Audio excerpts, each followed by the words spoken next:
All right, this is the one of the first prototypes that I worked with to show how the beam would fold up into a small area.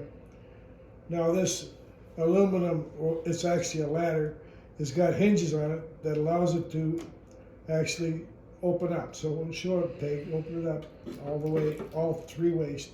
If you consider each one of these links to be about 40 to 44 inches long, you would have a 12-foot span there.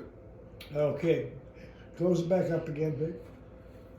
Or rectangular tubing is only one section. What I'm suggesting is taking in two sections and welding them together on the seam to make it a 2-inch wide and 3 inches deep product. So overall, if you had it all folded up, you would have, this would be one section. There'd be three of them, which would give you somewhere around 6 inches when it's all folded up in one thing, 40 to 44 inches long. Okay, now this type of hinging mechanism is going to work for the uprights as well. Peg, will you take and open that one up? There you go, just like that. And can you see this end down here? This is the bottom, this will be the top of the upright. And then on the bottom there will be a similar type of product that will attach here to be the foot of the thing. It allows us to use the same hinging mechanism all the way through. Very simple, very straightforward, but very patentable. So this is a demonstration as to the overhead beam and the hinging system. Now it's not to proportion, and it's made out of a styrofoam type of product, so it's very flimsy, but the measurements are on there, as you can see.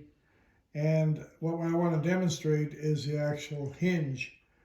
And Peg, if you will, undo the slide. Undo the slide first. Slide it out, past that mark so you can see it.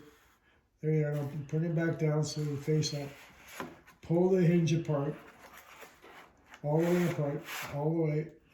As you can see, it's a hinge there, handmade.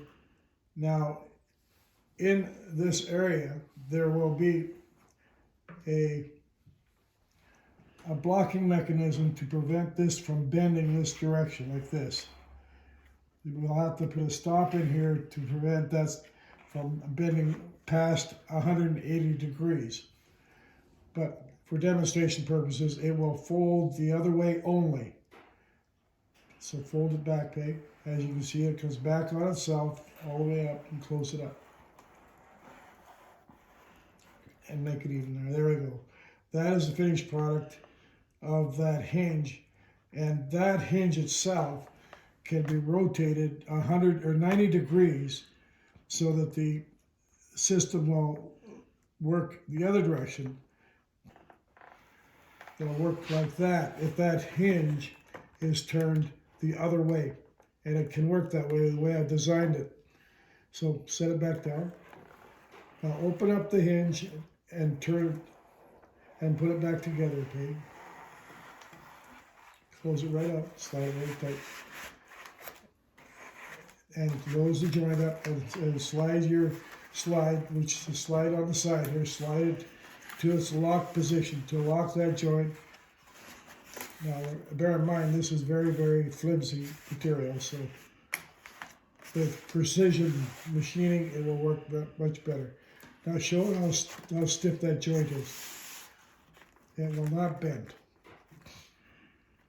So that slide can go either direction, right or left, as long as you get past the joint. You can open up the hinge. Same, just pull out and flip it up. Yeah, see, just like that. Okay, now, if you'll close it back up again, Peg. Now, Peg, grab the hinge. It's just tip the cap off it so you can see how the mechanism works. Pull it apart all the way out and back again. Now you got the slide still in place, but that's okay. Do it again.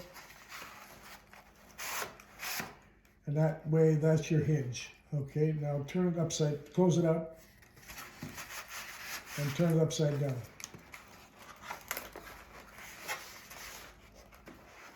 And there, this here, turn it around so you can read it. In order to lock that joint so it won't come apart, there will be a over center clasp that will lock this thing on the bottom side. Okay, turn it over. And the transfer system will be running on a rail down the center of this 2-inch beam on wheels.